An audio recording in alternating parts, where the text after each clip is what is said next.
Sir আসসালামু আলাইকুম। ওয়ালাইকুম আসসালাম। স্যার আমি আপনার কাছ থেকে জানতে চাই যে ইংলিশ প্লাস বাংলা হাতের লেখা, আমার হাতের লেখা খুবই খারাপ। স্যার আমি এই সমস্যা থেকে কিভাবে ভালো ফলাফল পাই? কথা ঠিক আছে। প্রথমে আমরা বাঙালি জাতি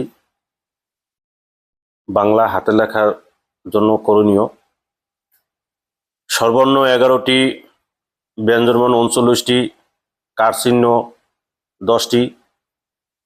এইগুলো স্পষ্টভাবে লেখার অভ্যাস করতে হবে, লাইন সোজা করে লেখার অভ্যাস করতে হবে।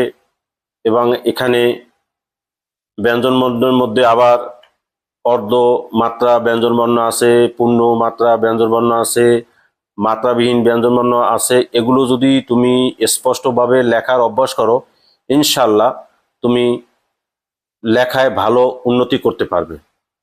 আর ইংরেজির ক্ষেত্রে তদ্রূপ। ইংরেজিতে মোট 26টি অক্ষর, এর মধ্যে স্মল লেটার, ক্যাপিটাল লেটার এবং স্মল লেটার কিভাবে লিখতে হবে ইংরেজি খাতা আছে, এখানে দাগ দেওয়া আছে। এই দাগগুলো যদি অংশগ্রহণ করো, আর একটা সূত্র আছে, a quick brown Fox jumps over the lazy dog. এই লাইনটা দ্বারা অনেক ছেলেমেয়েই ইংরেজি হাতের লেখায় ভালো সফলতা অর্জন করেছে।